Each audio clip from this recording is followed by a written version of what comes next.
ఇట్లా పోతేగా రేవంత్ రెడ్డి గారు ఆయన కథలు మనం చూసినాం. రైతు భరోసా నిన్ననన్న మొత్తం వేస్తాడేమో అనుకున్నాం. ఆ రోజు సిద్దిపేటకు వస్తే నిలదీస్తారని చెప్తే ఒక ఎకరానికి వేసిండు. నిన్న కేసీఆర్ గారు జగిత్యాలకు వస్తే మళ్ళొక్క ఎకరానికి వేసిండు. మరి మిగతాది ఇంకెప్పుడు వేస్తావు? చెప్పింది 15,000, ఎగ్గొట్టింది 2 రైతు భరోసాలు. ఈ 3వ రైతు భరోసానైనా పూర్తిగా ఇస్తావా అంటే ఇప్పటికే కోతలు అయిపోయినాయి, వడ్లు కల్లాలకు వచ్చినాయి. వడ్లు కల్లాలకు వచ్చినా రైతు బంధు పడలే. రైతు బంధు అంటే పెట్టుబడి సహాయం. పంట చేతికి వచ్చినా నీ పెట్టుబడి సహాయం రాలే.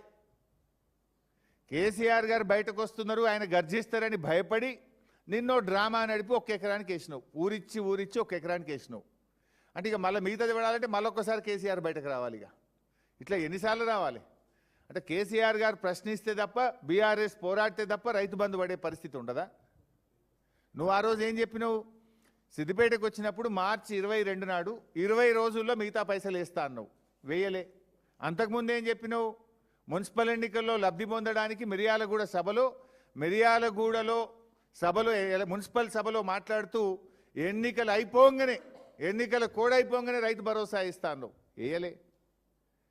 సిద్దిపేటలో చెప్పినావు, వేయలే. నిన్న కేసీఆర్ గారు వెళ్తే మొత్తం వేస్తున్నా అన్నావు, మళ్ళీ 1 ఎకరానికి వేసినావు.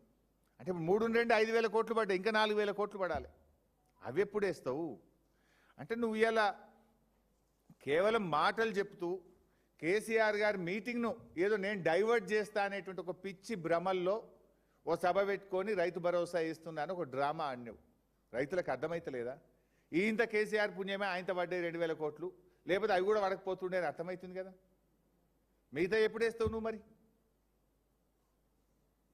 పోయినసారి 9 రోజులు వేసినా డైలాగ్ కొట్టినావు. మరి ఇప్పుడు ఏమైంది? ఇప్పుడు 6 నెలలు అయిపోయింది.